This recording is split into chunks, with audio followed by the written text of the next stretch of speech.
do lightning wild strike. That is the worst of the wild strikes.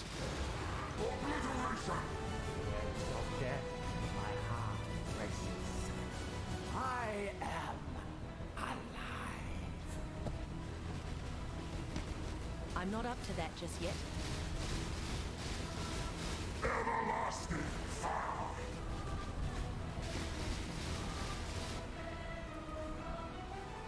Feel the thrill of the void.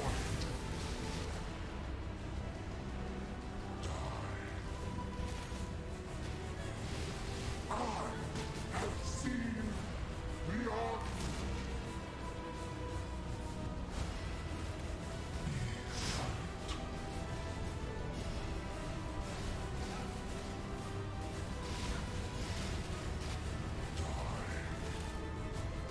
Everlasting fire.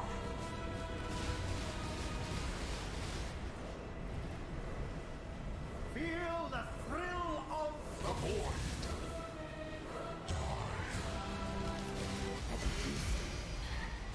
I felt something.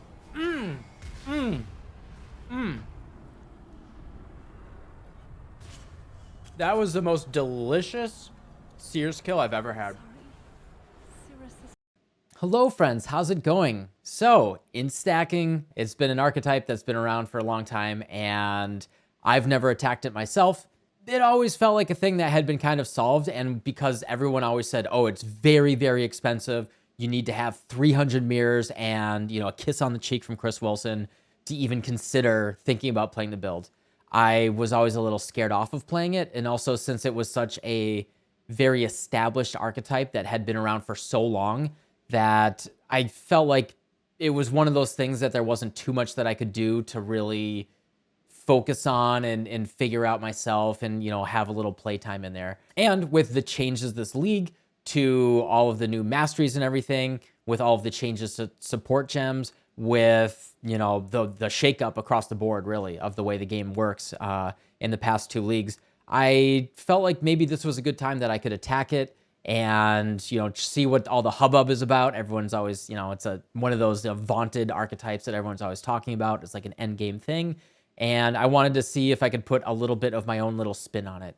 And I think I did that.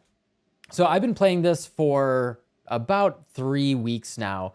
And, you know, as I often do, when I'm looking at an established archetype for a build that I'm going to make, I always ask, how do I give it more quality of life, make it more fun, more well-rounded to play, you know, maybe not go for just giga DPS. And also, how can I put this together in a way that feels good for me to play and doesn't require my entire life force of crafting and farming and everything to like even get going.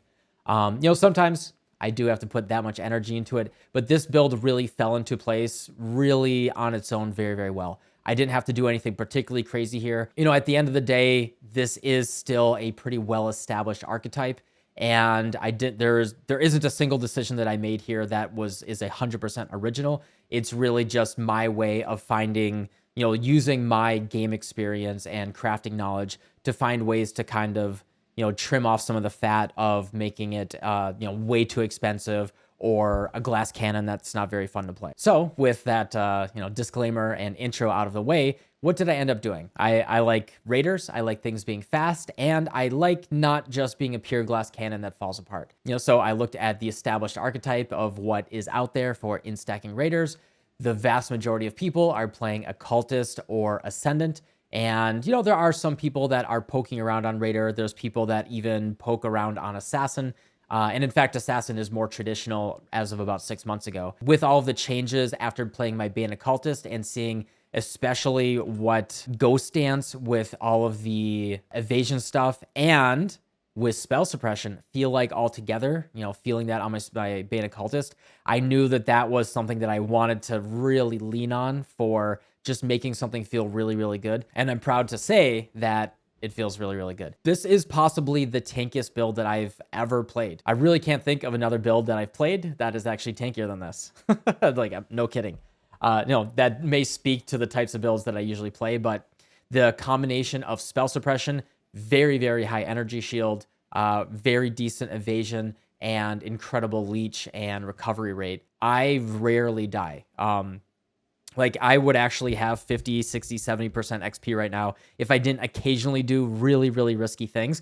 But even at level 99 in the past day, I've gotten 18% experience doing Nemesis 3 super, super juiced maps without even capped res. I'm going into those maps with like really bad resistances and I don't even die map after map. I'm just getting XP while I'm playing the game. Pretty awesome, you know, speaking to if you want to play something tanky and really good damage and really nice clear. So like I said, this is all about quality of life. The damage ceiling on this build is not as high.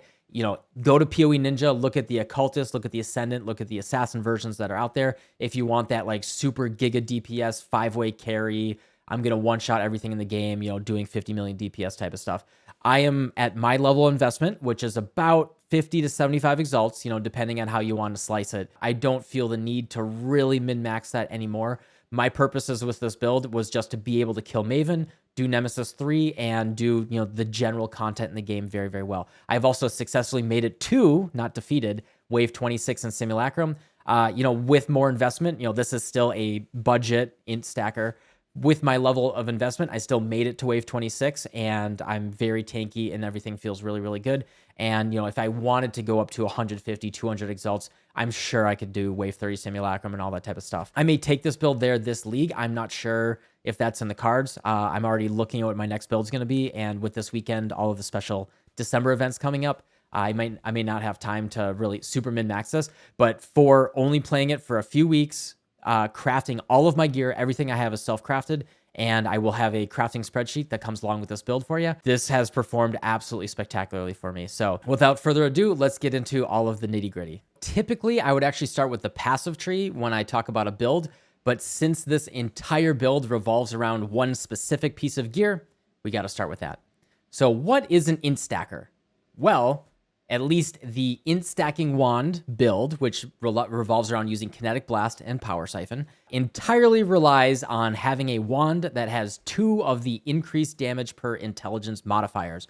One of them comes from Elder, and one of them comes from Hunter. So the Hunter one, you get flat damage per 10 intelligence, and the Elder one, you get spell damage per 16 intelligence.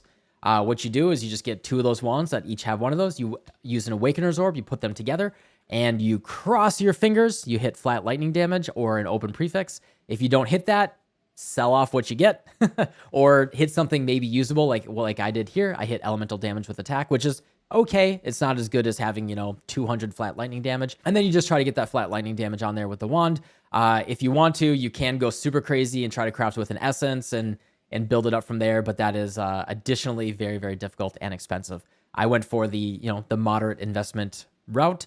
And then I just, prefixes can't be changed, Veiled Chaos Orb, and I got the Dex, Intelligence, and Attack Speed on there. So anyway, this is the core of what makes the build work. We get flat lightning damage, and then we get increased spell damage per 16 intelligence. Well, why do I do spell damage if I'm going for damage to attacks? Well, there's 2 pieces to this. Then we use the Crown of Eyes that says increases and reductions to spell damage also applied to attacks at 150% of their value, which means if we push a lot of spell damage, we're actually getting 1.5x that at our attack damage. In addition to that, we are then able to use spell damage cluster jewels and get spell damage in a few other places and push our increased lightning damage very, very high. So that's basically the core of what this build is. Flat lightning damage, increased spell damage with a Crown of Eyes, which then converts that spell damage to attack damage, and then we push that as high as possible. And then on top of that, since we're getting everything based on our intelligence, we have pieces of gear that just give us as much intelligence every single where that we can. We do everything that we can to push our intelligence as high as possible. And I currently am at 2088. I could get up to like 2200, 300 with even more investment, even more work into it. But as I said, I am happy with where my build is right now. So yeah, that is the core of it. You want to craft a wand like this, ideally flat lightning damage on your 3rd prefix, get your attack speed as high as possible, get your crit chance as high as possible, and then stack intelligence on every single piece of gear. So Crown of Eyes here is, there are 2 different options. And in fact, I have both of them. You know, you're going to have so what this gives you is we have attack damage that leeches, and normally leech would go to life, but We use Ghost Reaver here, which then makes that leech apply to our energy shield. Yep, and we are also Chaos Inoculation, so we are entirely energy shield based. Also immune to chaos damage. And then, so we are leeching life and mana. We have negative 30 to fire res, so balancing resistances is a little bit challenging in this build. And we have two different, so this is just, this is a must-have helmet that we're going to use, because that's what enables our spell damage to apply to attacks. And then there are two different helmet chants that we'll use. Kinetic, this is actually my favorite one. I wear it 99% of the time. Kinetic Blast has a 75% chance for an additional explosion. So the way that Kinetic Blast works is every time it pierces or collides with something, it will create an explosion. And you can see that on the ground with my Hydrosphere. So I have a Hydrosphere here, and then if you look on the ground, you see these little explosions where it pierces through the Hydrosphere. And with the helmet, it will actually 75% chance for an additional explosion. So you'll actually see that I can sometimes make even more explosions than previously. I know it's a little hard to see with this MTX. Let's turn that off temporarily. So you can see sometimes there are more explosions than others, and that is because of the helmet enchant that will then give us additional helmet explosions. This will just allow us to effectively shotgun and clear entire packs of monsters really, really well. And if there's, if you're in a tight corridor, it's actually really, really good. If you drop your Hydrosphere and all the monsters are against a wall, and between the Pierce, I have a lot of Pierce on my Kinetic Blast, which comes from the Anomalous here. We actually pierce twice. So we can pierce once through a Hydrosphere and then once through the monster, and then it'll collide with the wall, which is for each projectile, 3 chances for it to create 1.7x the explosions. And so it can actually create this insane shotgun effect, which will just explode entire rooms of monsters very, very quickly. The other one is Power Siphon fires 2 additional projectiles. So for our single target, we use Power Siphon. What Power Siphon does is if I remove barrage support, is it shoots a lot of projectiles. And in fact, we use Anomalous Power Siphon, which gets 1 additional projectile. And, because it shoots a lot of projectiles, we put barrage support on that, and then they're all going in a single line. And in fact, my Power Siphon shoots 15 projectiles right now. So that's a lot of shots with that helmet, and then all of them coming in a single barrage line. It's just a lot of damage as you sit there and you shotgun a monster. So this is really best in slot for single target. We have that in our body armor, so we can 6-link it and really focus on the damage that we get out of there. But like I said, this is not my favorite one. My single target, even without this helmet enchant, is really, really good. I really don't need more single target for regular mapping or even for fighting Cirrus or Maven. I leave this on 99% of the time. I have killed the Feared with this build.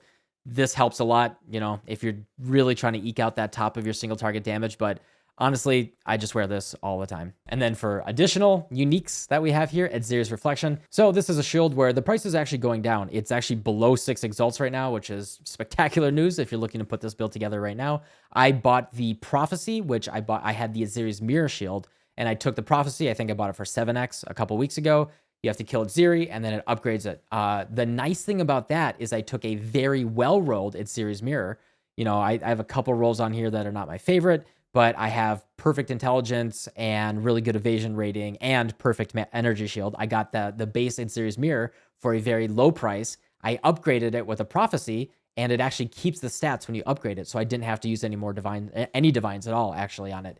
And that actually gave me a shield that is incredibly well rolled. Xeria's Reflection is really best in slot. If you don't want to spend the 6 exalts right away, you can have like a really nice ES recovery on block with good intelligence, Shaper Shield, that has really good energy shield. But because we're building around Ghost Shrouds and evasion, just having that evasion rating with that energy shield and then just having unaffected to curses just means we can roll any map that we want. And 60 intelligence is really incredible. I just can't say enough that this is the best shield. So, and it's just like the quality of life is so good. So this is it's not mandatory. You can play without it, but it's so good that I would absolutely make it, part of the core build, even if you're putting together a budget version. In regards to the amulet, what I did here is I took a Crusader amulet that I rolled increased intelligence on it. And then I took a Shaper amulet that already had increased intelligence on it. And I just used an Awakener orb. I put them together. What you can do is if you get a bad suffix, sell those puppies off, keep on going again until you have an open or good suffix, and then you can, craft more intelligence on there or, try to roll more intelligence on there. On the prefixes, you can go for increased damage per intelligence.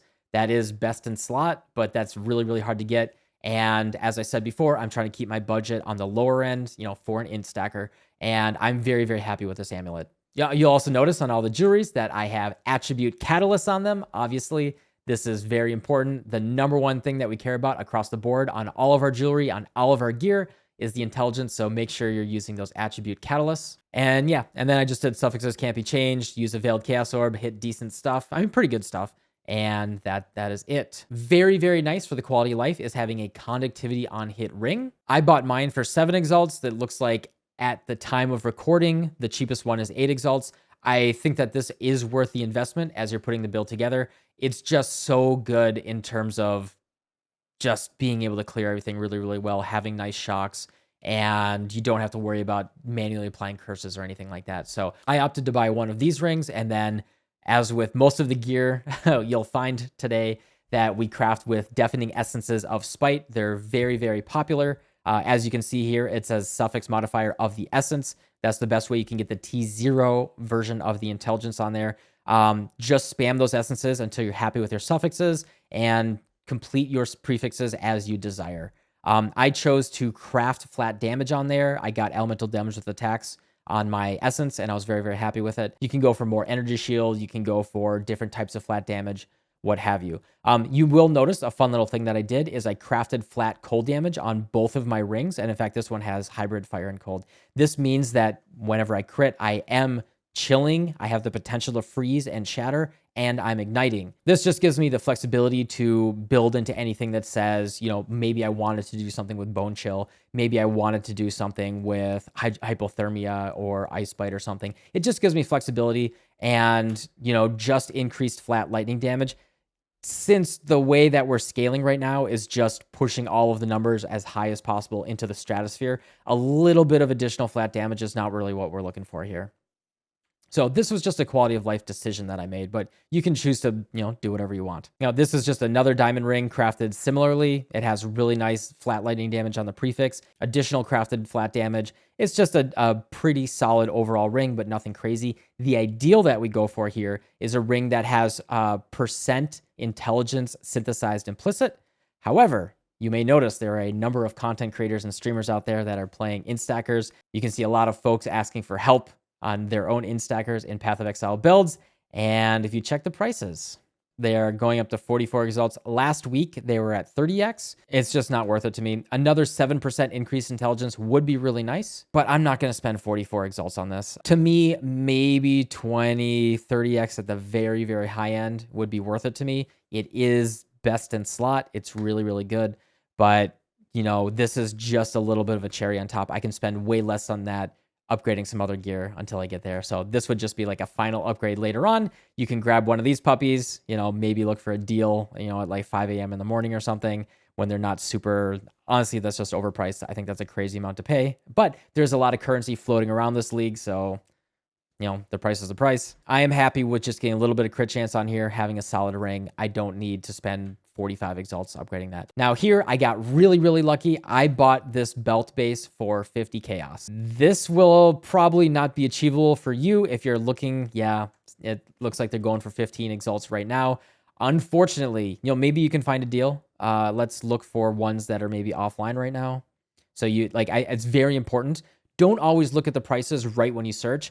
Try to also go, don't just do online only. Go to any, see what's available here, right? Like don't look at ones that are very, very long ago. This is closer, listed 9 hours ago. So this is the going price. These ones are not going to come back online, but you might be able to get a little bit of a discount. There's a bunch of 12x here. You don't have to go for this 15x one. Wait a day, set up a price search, like an active one, and then maybe you can find one that, isn't going. It looks like there's a bunch of 12x actually. So, you can save yourself a few exalts. Just be a little patient in trying to buy your bases. But as I said, I got this for 50C. This is all about the ebb and flow of the economy and the meta and all that type of stuff.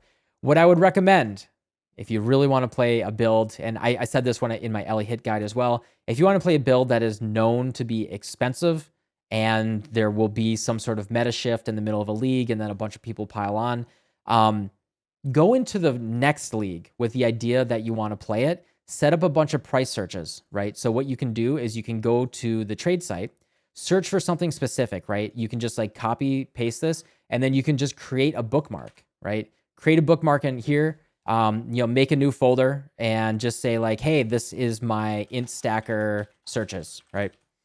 Start your bookmarks right now, Int Stacker searches, and, name this one synth ring, intelligence synth ring.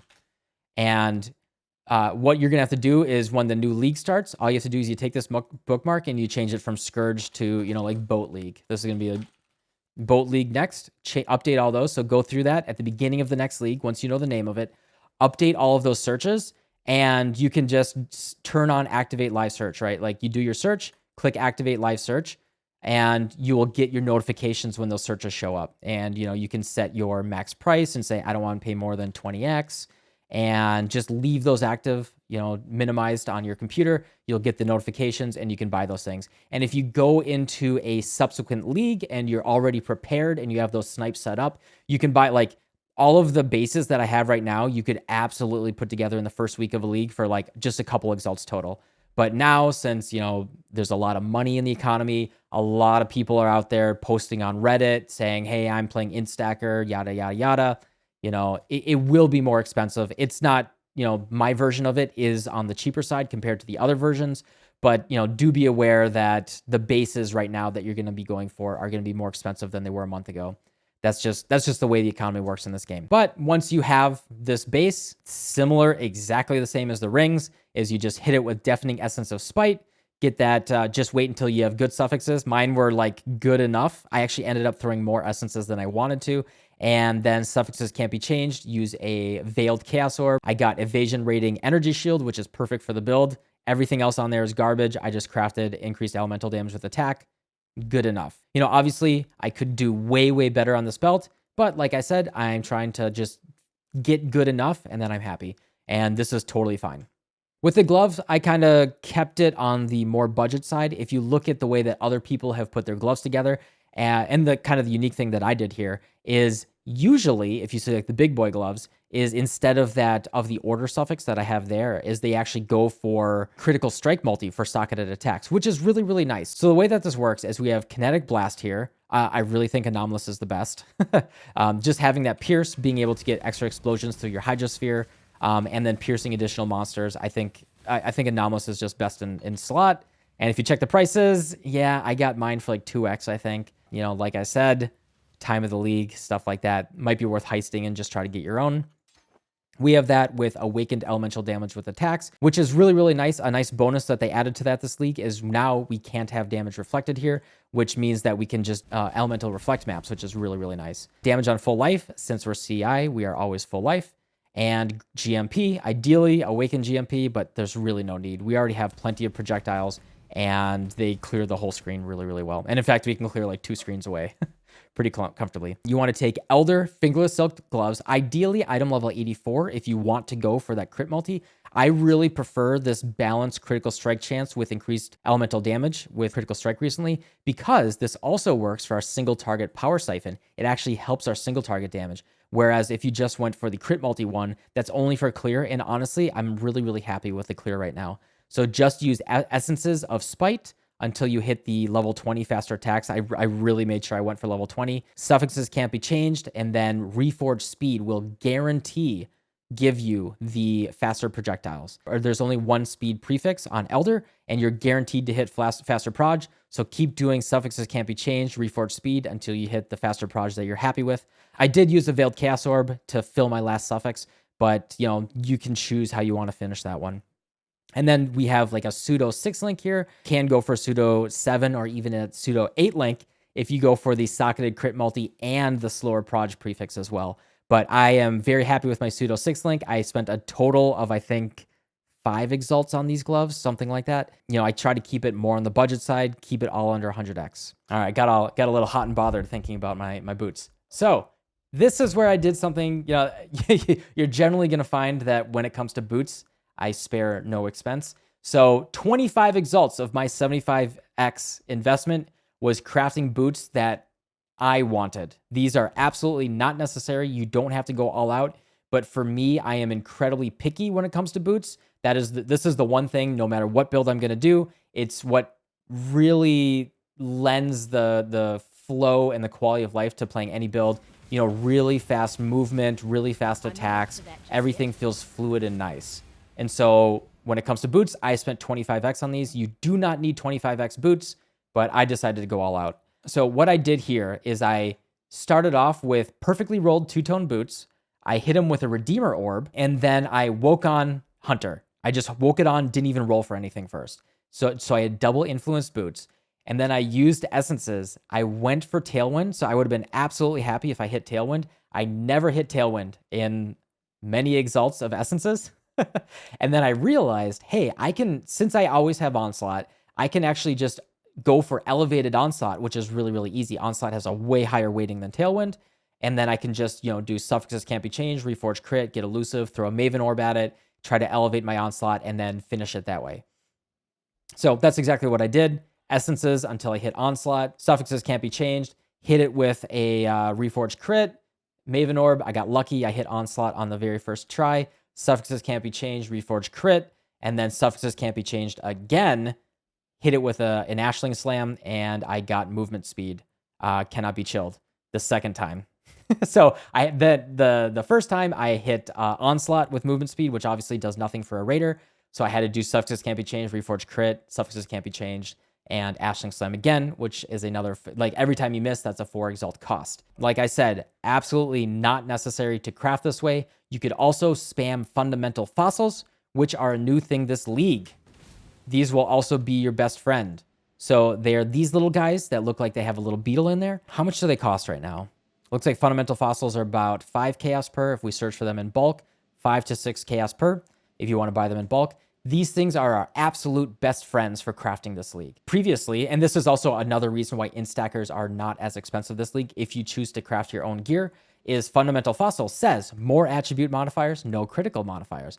This allows us to target intelligence on our int bases of gear and really makes it easier to craft. So that's actually how I took my Crusader base here with my amulet, hit it with Fundamental Fossils until I hit the increased attributes so I had a base to woke together. Similarly, we'll get to it in a second, this is how I crafted my body armor. So if you really, really want to, so T1 intelligence roll on boots here is 55 intelligence, whereas it's 58 intelligence for of the essence. In fact, I think I did throw some Fundamental Fossils while I was doing the essence spamming just because I wanted to, you know, save some currency. Deafening Essences of Spite are a little on the expensive side. They are currently 15 chaos. You know, if we go for more in stock here, they're going up to 19 to 20 chaos if you want to buy them in bulk. So these puppies are pretty expensive, but they are absolutely not necessary. They are only 3 more intelligence than the T1 intelligence mod that comes naturally on the item. So absolutely not necessary. You can go for 6 chaos fossils, but it is a little annoying because you have to hit that T1 intelligence. But if you want to go for something like Tailwind, that may be the cheaper option. So yeah, these are my boots. They're absolutely not necessary. These are a luxury item. I spent 25x. You can totally cut that out of the build if you want to. You can even just take really nice high movement speed boots, and that's actually what I used for the first week of this build. Regular high movement speed boots, you can even go for synthesized ones that have increased movement speed or something like that. Use a couple essences on it, hit some movement speed, hit some good resist, and you're good to go. You don't need elusive, you don't need elevated onslaught. I went for that as a luxury. I do recommend it though. Ideally, we would have elevated tailwind, elevated onslaught, and intelligence, and you know the usual, right? The reason I didn't do that is because I really wanted the intelligence on here as well. Since I am trying to keep the price, you know, I'm speaking about my most expensive item, but since I am overall trying to keep my price on the lower end, I sacrificed spending a ton of currency rolling some of my other pieces, which are traditionally more expensive. And so because of that, I made sure I had good intelligence on every other piece of my gear. And then the body armor. So this is actually pretty interesting. So when it comes to crafting the increased attributes and increased intelligence body armor, the cool thing that we can do here is we actually start from a double influence base. So you can do that by just taking, you know, a perfectly rolled Val Regalia. You know, by perfectly rolled, I mean that energy shield, you know, natural roll of the defenses there. Bought that for like 5 to 10 chaos. Hit it with a Crusader Orb, which was only 50 chaos at the time. And then you can just put that on there. Then hit it with Perfect Fossils until 30% quality. And then we just take a Shaper base, any Shaper body armor, woke Orb it on, that's 2 more exalts. And then we have a double influence body armor. Why would we do that? Well, there are two different intelligence mods that they are in the same mod group, but they're actually two different mods. That's what this 12% increase intelligence is. I could have equally hit the of the crusade instead of the of shaping. And it actually just makes it way, way more likely and way easier to roll the body armor by having both the shaper and the crusader versions of the same modifier on the single item. So it's like a funny way that you can preload spending 2 exalts, but save a lot of currency further down the line as you're crafting the body armor. And then literally all you do, take a triple resonator with a sanctified, a dense, and a fundamental fossil. And with powerful chaotic resonators, these things are dirt cheap right now, half a chaos each. So you can buy these things in bulk really, really easy. Dense fossils, 1 chaos in bulk. Sanctified fossils, these are 7 chaos right now. They were 5 when I was crafting. And then like we said before, fundamental fossils are 5 to 6 chaos each. Put these puppies in. So I have another base that I was trying to craft. As I said before, perfectly rolled energy shield, 30% quality, double influenced, and then we just hit it with this. Now, the reason why we use those specific fossils is we want to hit all of the intelligence. We want to hit the tier 1 natural intelligence, the increased intelligence, the of shaping of Crusader, and then we use that dense fossil to try to get as much energy shield as possible so we don't have to finish that later. That increased intelligence with the flat intelligence actually hits decently often. However, the issue is we want to have this open suffix to craft increased attributes. That's actually best in slot is that crafted mod. And so having that open suffix and then trying to protect it with, you have to multi-mod, suffixes can't be changed, reforge defense, and then just hope you hit good prefixes, that can get really, really expensive. And even if you hit perfect suffixes, if you hit bad prefixes, you generally just keep going with the fossils and you don't just stop. This is actually what I did. And I actually crafted 3 previous body armors that had that weren't quite as good as this one. And I sold all of them for between 8 and 12 exalts. I actually have been profitable crafting body armors this build. And in fact, I think I'm almost break even, probably not quite, but I've made at least 50 exalts crafting for this build and then selling items that were not quite as good as I wanted. And this is a really good way that you can craft for something that is really meta, craft for yourself. And if you don't like what you get, if it's not quite as good, sell it off for, 5 to 15 exalts, buy a new base and keep on crafting. If you enjoy the process of crafting, you can both make money, upgrade your build, and have fun doing something in the game as well. If you enjoy that process, highly, highly recommend getting into crafting for profit and for yourself at the same time. So that's why I have this base here, is I can just occasionally, when I have the fossils available, throw them at it. And if I hit something really, really good, I can just craft it up and, sell it in here for something good. Now, I got really, really lucky.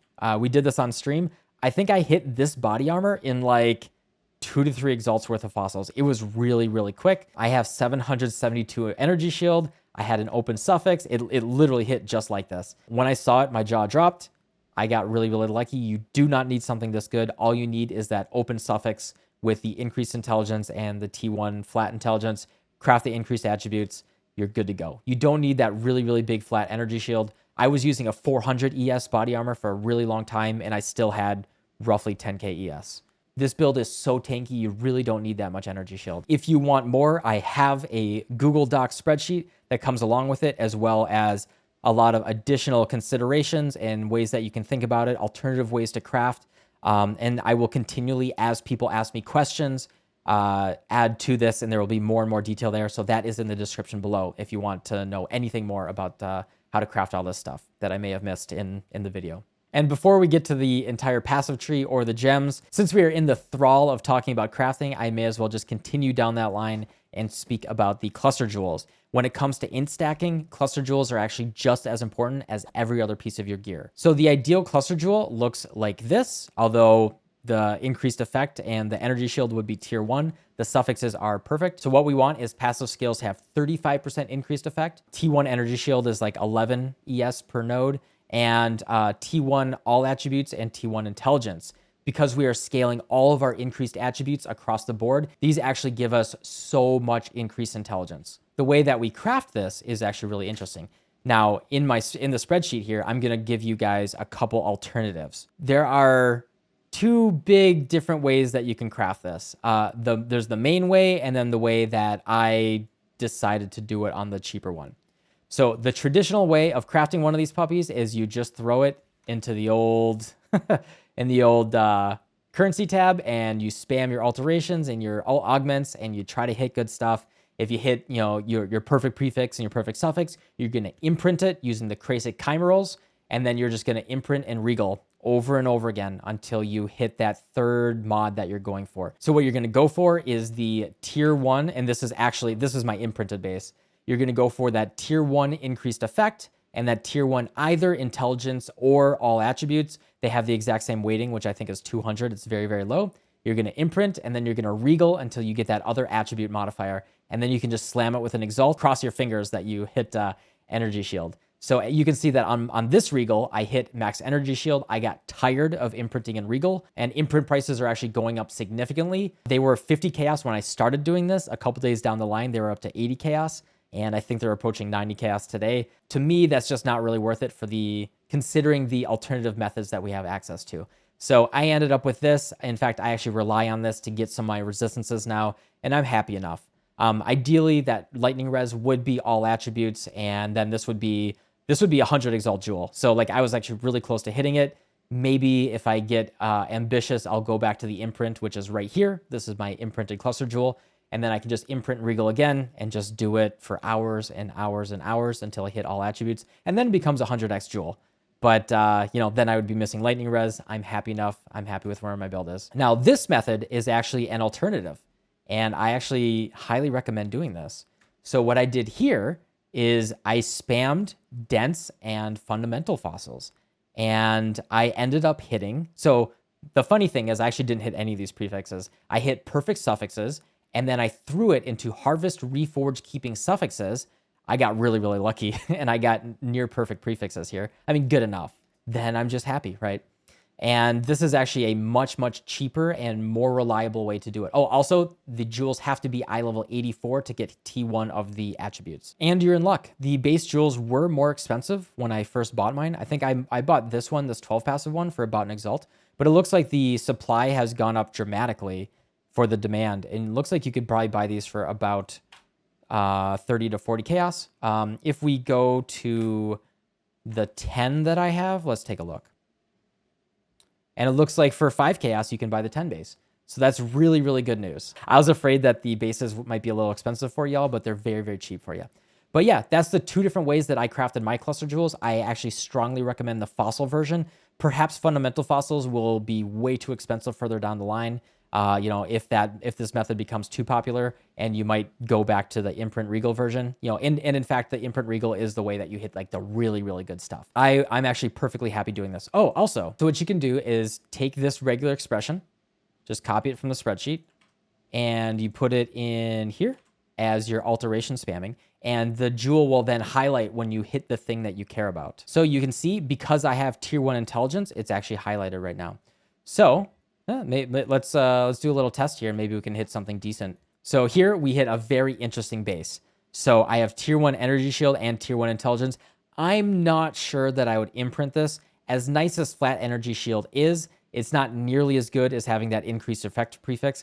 So honestly, I'm probably just going to annul and try to get increased effect and just keep doing that. See, now it's gone. And then we keep alteration spamming until it highlights again. All right, we got something we don't want. No good. Keep on going until it highlights. All right, we got increased effect. We annul. All right, we still have increased effect. So what we're doing is we continue annul and aug until we have the 2 mods that we care about. If we get lucky, if we pretend this was tier 1 all attributes, if that was tier 1 all attributes, that's perfect. Either all attributes or intelligence, they have the exact same weighting. We then imprint that, and then we imprint and regal until we get that other attributes on the suffix, and then we're perfectly happy. So, here, if I really wanted to, I could regal it. If that strength was T1 intelligence, boom, we have a, 80 exalt jewel. Unfortunately, we did not hit that, but that's an example of what you're going to do on the imprint regal version. So you can use this regular expression to just highlight and let you know if you're ready to start annulling and auging until you get the modifiers that you care about. All right, so since we were talking about cluster jewels, let's just get straight to the tree. There's nothing super, super unique that I did here, but what I did emphasize as I put this tree together is focusing on quality of life. I really wanted to make sure I had good energy shield, good evasion, and good spell suppression.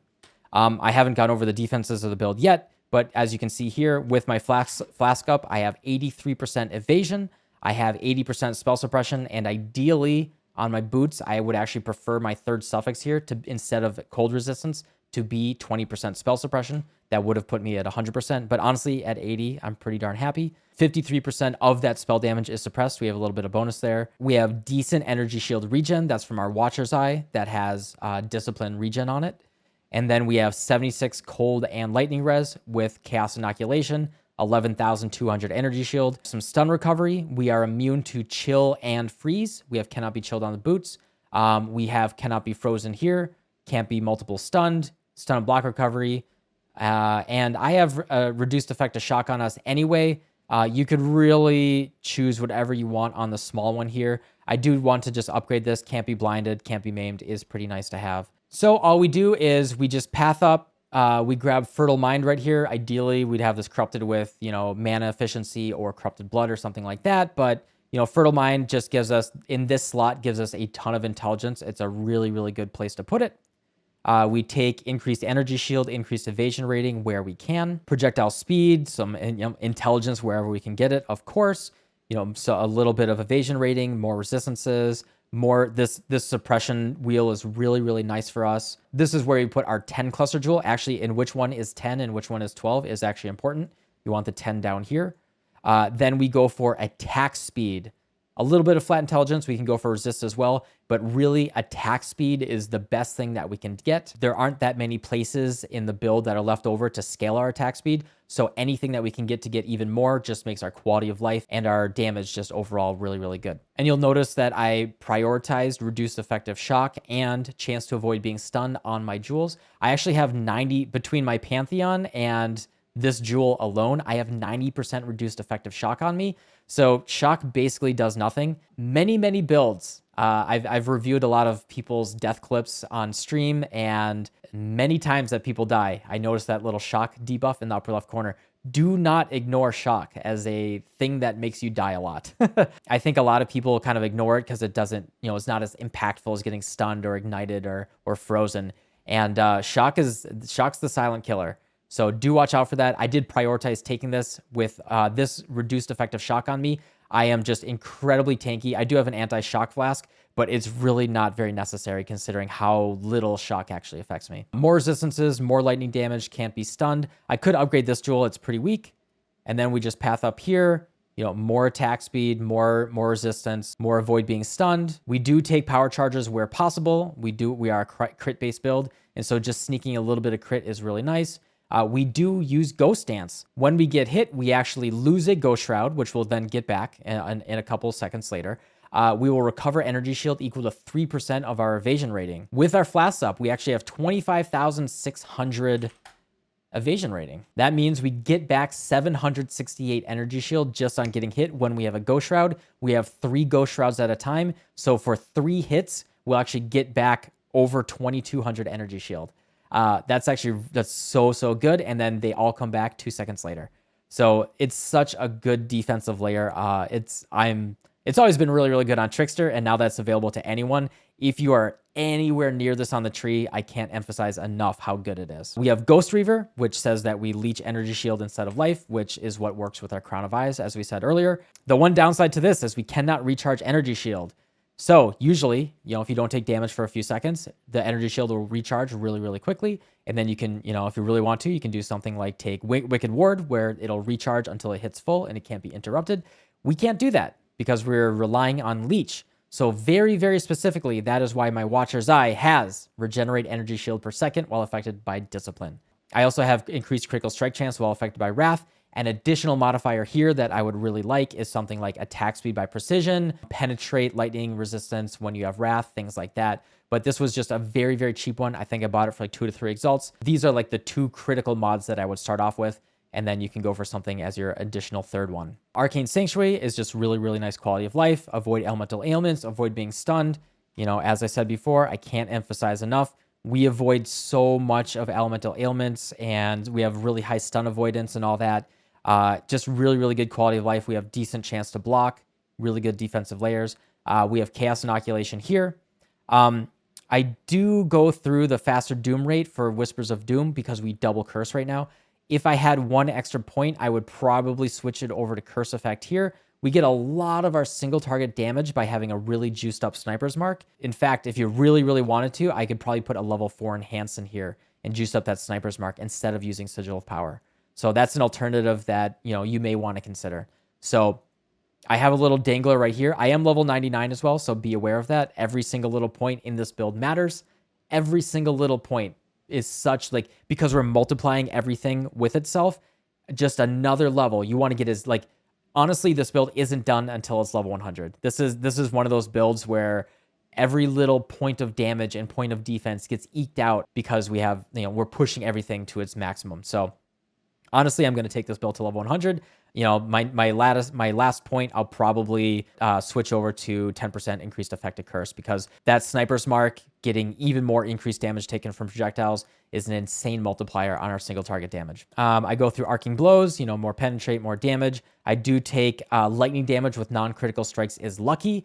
You know, lightning damage has a very high variance on the damage that it does. You know, do like 1 to 1,000 damage. Lucky means it rolls it twice and it takes the higher number. So this is just a really nice way to smooth out your damage and make it less spiky. Since we're a wand build and we want to use power charges, we want to crit, we go all the way around to Elder Power here. You know, we go for crit multi, we have increased intelligence. Since we're an Int Stacker and we have this mastery here, intelligence is added to accuracy rating with wands, and we are absolutely happy and don't need it whatsoever. Obviously, we take as much intelligence as possible, increased attributes. We grab critical strike multi. This is just a regular corrupted blood jewel, has some res, has some attack damage, has some intelligence. Honestly, this is actually really, really good for this build. I think I got lucky with this for like 20 chaos or something. Just having more damage for power charges, all that. More energy shield, better discipline, mana reservation efficiency, +1 lightning res, really good. Max lightning res. More attack speed, more penetrate with wand. Wands fire an additional projectile. I think that this is pretty hard to beat. You'll see there is this other mastery, increases the spell damage, also apply to attacks while wielding a wand. The Crown of Eyes version here, the 150%, this overwrites it. They do not stack. So that mastery doesn't really work. What you can do if you want to like try something a little bit different is you could go for a hubris circlet that's crafted up really, really big, has like nearby enemies have -12 lightning res, nearby enemies take 9% increased elemental damage, has tier 1 flat intelligence on it, and really, really good energy shield. That will be incredibly expensive. And I think in the end, it's like similar damage to using a 1 Chaos Crown of Eyes. The benefit to the Crown of Eyes is it's a little 1 Chaos unique, and we can start crangling these puppies and try to hit something really, really good. Now, you can see that I've been crangling some moderately myself. I stopped doing it because I just didn't hit anything good and I got kind of discouraged. But if you want to go for an absolute giga GG build, you can go for something like that. You can hit something like +40 intelligence on your helmet. You could even corrupt it first and get like +1 power charges. You know, you could go for like a really, really crazy thing. And so Crown of Eyes, especially with the crangling mechanic, allows you to like really push it to the next level with, you know, very, very low investment. So, you know, you could go for a crazy crafted up hubris circlet, but the value I just don't think is worth it. Then we go over to our 12 passive cluster jewel here. This is very specifically the 12 one. Why is that? Because we want to go all the way up here, and we're using a split personality, which has intelligence and maximum energy shield, and 25% increased effect per allocated passive skill between it and your class's starting location. Since this is our 12 passive cluster jewel, we can actually loop around the outside and make this even further away. So it actually counts all of these against the split personality distance there. And so the this one node is giving me 50 intelligence and 50 flat energy shield, which is really, really nice. So you'll see that this line is like a darker yellow here, and that means that every single one of these nodes juices up the value of the split personality jewel. So you may want to consider doing that. This is absolutely not necessary. Yeah, so it looks like right now this is going for 9 exalts. I believe I bought mine for about 6, but the price looks like it's going up. This is absolutely not necessary for the build. You can just get a regular jewel that has, you know, 20 intelligence on it, and attack speed and resistances and all that type of stuff. You know, something like this that also has, you know, attack damage, evasion rating, anything. So this is just like a little bit of a min-max on top of it for my intelligence and energy shield. Not necessary whatsoever. You can take a look. I'm at 11.2, 2088. If I take it out, 2002 and 10.6. So it's not an absolute game changer. You could just put something else in there. This is just a nice little cherry on top. I have not super min-maxed the gems, and I kind of did this on purpose. To like fully min-max that, it would kind of take a little bit more investment to like move some things around. And as I said before, we're trying to keep this at a moderate budget for an Int Stacker. So in my wand, I have Awakened Hex Touch, Conductivity with Hydrosphere. So you might maybe asking, hey, that sounds crazy. You already have a Conductivity on hit in your ring here. And that's true. I do this to min-max my damage just a little bit more. I don't know what else I can really do for free in these sockets. I actually have a lot of slushy sockets that I'm just kind of filling to try different things out. So what this does is Hydrosphere, when I hit it, it pulses in an AoE, pretty big AoE actually, and it will apply a conductivity. This conductivity is really juiced up. So this is a level 21, 23 conductivity here because of the Awakened Hex Touch juicing it up with the Hydrosphere here. So, this says cursed enemies have minus 45 lightning res. That is way stronger than the base. I believe it's like negative 20 to 25 with a 20% increased effect on that. It's less than 30, right? We're getting way more value from the higher conductivity. And I really only care about that for single target. So like, the way that it works is if you have a stronger conductivity, it won't be overwritten by the weaker one. When I'm clearing around, it doesn't really matter. We're applying the weaker one. And then when I fight when I fight a boss, I'll put the Hydrosphere behind them. And, we'll get a little bit of that stronger conductivity on them. Also, like when we're fighting like really big groups of monsters, I'll put the Hydrosphere in there and it'll be, all of the hits and everything will be a stronger conductivity for, a little bit more damage. This is very minor. It's really not necessary, but it's just a thing that I did for some bonus damage to, just smooth out some of the single target there. In terms of our auras, we have Wrath, Discipline, and Grace, all with a level 4 Enlighten. The level 4 Enlighten is not necessary. I was using a level 3. I got really lucky on my double corrupt and I hit a level 4. It just gives us a nice pool of mana to leech from, and we don't really have to worry about that. Since we are Ghost Shroud based, we want evasion and energy shield. This is just a no-brainer. And then Wrath just gives us a lot of flat lightning damage to our attacks to scale. We have Steel Skin on our left click. The nice thing about Steel Skin this patch is buff grants immunity to bleeding. Now, once in a while, I may, my buff may not be up. There is a decent cooldown here. Maybe I can end up running around for like 3 seconds without with a bleed on me, but hasn't really affected me yet. As I said before, this is a really tanky build, so hasn't really come into effect. But I effectively am immune to bleeding because of that, and that's just really nice, and it can take a decent hit. All right, and then we're using Sigil of Power here. The only real reason we're doing this is it says buff grants increased spell damage, 20% increased spell damage. That's really all we're getting. We get that buff by just casting it and standing in it. This gives us 20% increased spell damage. It's just really nice. So we get 10% reduced mana cost of skills while in the area. That just makes it more comfortable for, if we're really spamming, maybe the leeching is a little bit weaker. We have reduced effective leech while we're in a map or something if it's rolled up really hard. So that can just make it much more comfortable. As you can see, the way that Sigil of Power works is the more mana that you spend as you're standing in it. Hopefully we can even trigger to get to like the second one. All right, there we go. So that's stage 1. As you spend mana, as you're standing in here, you'll see like more and more intricate designs in it that will level up the stage. It will add some more lightning damage, but we don't really worry about that. It's really hard for us to spend enough mana comfortably to level it up. We just do that for a 20% increased spell damage. Honestly, this is a very weak skill that I'm using right now, but it's really nice just to like have a little bit of bonus when you're fighting the single target. Honestly, I think a level 4 enhance here tied to the sniper's mark would just be better overall. So I would recommend doing that instead. In the boots, I'm using Flame Dash. I have a level 2 precision just for a little bit more critical strike chance for free. Faster attacks with shield charge. So Flame Dash is really just there for like if I get vines on me or if I have to go up a cliff or something. I really don't rely on Flame Dash very much. Shield charge is our primary movement skill. Shield charge is kind of funky. You can end up hitting things and it's like really uncomfortable. And then, or you could just Flame Dash and it feels fine. But, if you hit something uncomfortable and then you can just Flame Dash and then continue going. So it's kind of a double movement skill thing. But in terms of like not having a cooldown, being able to move at absolute max speed all the time, it's just really nice. So I like shield charge. It's absolutely not necessary. You could use Divergent Frostblink. You could just use dash. You could use flame dash, whatever your favorite movement skill is. But if you really, really want to, I was doing this for a little while, is instead of using precision, I was using fortify, and I actually got decent amount of fortify stacks. If you want to make this even tankier, you can put fortify in there, and as you shield charge through packs of monsters, you'll get, since we have so much flat damage and increased damage to all of our attacks, you know what's an attack? Shield charge. So shield charge actually ends up doing look, it says 40,000 DPS with our shield charge. We can actually get decent fortify stacks if you really, really want to. You can drop that precision. So that's an option if you really want to. In our gloves, this is our kinetic blast. You know, it's a pseudo 6-link.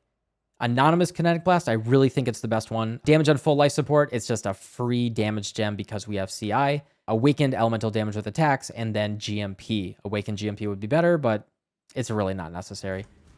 So that's just our regular clear skill. KB absolutely just shreds everything in our map. Feels really, really good. And when I'm lazy and I don't want to like target my power siphon, I'll even just use KB against single target sometimes. And then for our single target, this is the more budget version. If you want to be way more expensive, you can do something with LE Focus, and then you can use Skitter bots. You could drop Grace or Discipline and kind of sacrifice the defenses, and then you can like really push the damage higher.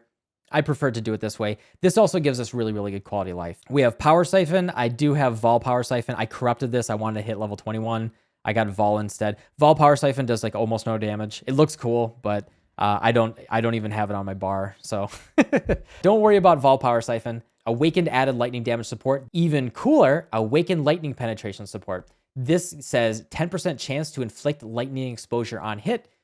We hit, how many times do we hit? We hit 13 projectiles, or sorry, with our single target helmet on, we hit 15 times in a single salvo. We have basically a guaranteed exposure just on our first attack here. So we don't need any other source of exposure. Hydrosphere is really there for our clearing and for putting on the Awakened Hex Touch better connectivity. We don't need this for our exposure. Exposure comes right off of the Power Siphon. So when a boss comes out, unless I really want to min-max that damage, if I'm fighting Cirrus or Maven or something like that, I will only Sniper's Mark and then Power Siphon. I don't worry about Sigil Power. I don't worry about Hydrosphere. Just Sniper's Mark and then just Power Siphon. You are good to go. So yeah, this Awakened Lightning Pen with the exposure on it, really, really cool. Barrage support, this is what makes it go into a straight line instead of a big clear. If you really want to, you can actually use Power Siphon to clear. Feel free to use 2 Power Siphon setups, or even just drop your barrage, put in something like GMP here. If you really want to clear, look at this. You can just clear like this, and then you could have another 4-link here. You don't need to do the pseudo 6-link thing. So you can clear with Power Siphon, put barrage, and then swap GMP with barrage for your single target. But that is going to be a little uncomfortable and weird, right? Like, not all bosses are in different rooms. I'm not sure I would really do that. But if you really like Power Siphon, that is a thing that you can do. Hey, editor, subtract them here, realizing I missed a couple things during the main recording. So in regards to the passives of the Ascendency, what we take here is Onslaught. I play Raider because I want to go as fast as possible. Pure Onslaught. And the thing is, it also gives us just a 10% more chance to evade anyway. It actually stacks our defense. Way of the Poacher, +1 frenzy charge, more frenzy charges, more speed, more damage. Good, good, good.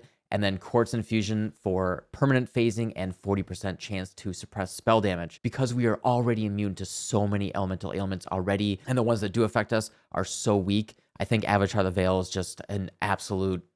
I think it's just bad for the build, honestly. So Chase, Quartz Infusion, and Way of the Poacher. And then for the amulet, I anoint Tranquility. This means that increases to the energy shield also apply to spell damage, which then chains into the Crown of Eyes, which then actually just becomes even stronger for our increased damage. If you want to focus on your single target, you can do Vengeance Cascade, but to do that, you do need +1 Pierce on your Power Siphon, and we're not really bothering with that. So to me, Tranquility is really the best in slot. If you want to go all out in single target DPS, you're going to want to look into getting +1 Pierce in your Power Siphon, and in fact, I would probably do an amulet swap because Tranquility is going to make your clear way, way better. All right, hopefully that is everything that I missed. Thanks for sticking that one out, guys. I know it was a lot. Looks like I just recorded for an hour and a half straight. Not looking forward to editing all this down, but hopefully this gets the vast majority of your questions answered. really goes into detail about the things that can help you start putting this together, help understanding Int Stackers, and kind of understanding different ways that you can put some twists on the build. I would really encourage anyone who's interested in playing this archetype, just go to PoE Ninja, explore everything that's out there. Go to my crafting video, how to craft everything. Learn how to be able to put all those pieces together yourself fundamentally, because this is inherently a more advanced build that does require a lot of pieces to come together in a very, in a very structured and planned out way. And if you just kind of willy-nilly things and you're missing just like 1 or 2 pieces, the build may just not feel very good and you might be pretty unhappy. So I am more than happy to answer questions. I'll be playing this build throughout the rest of this league. I will be min-maxing it a little bit further. As I said, I am very happy with where it is right now. So yeah, thank you again for watching this video. And if you do attack this build and try it out, I would love to hear how it works out for you. And if there's anything that I could help out to, make your journey through this build more easier and more intelligent and more fun. So yeah, thank you again, and I'll see y'all next time. Goodbye. And I just wanted to say a very special thank you to all of my patrons. You guys are what really pushes it over the edge for making this possible for me, and I can't say thank you enough for your support. So special shout outs to Tricky Nick, Don, Robin K, Sailkite, Aaron White, Colin X Verdidius, Gazer1990, Michael Rack, Mr. Dobolina, Nikolai, Ozon P, Polsky, Sixlink Andrew, Amarius, Alex B, Bifrost50, Mark Hahn, Rentner, and Sachin S. If you are also interested in signing up for my patreon.com/subtractum, there's some extra rewards there. Your extra support makes all of this possible. So thank you again so much to all of you guys, and thank you.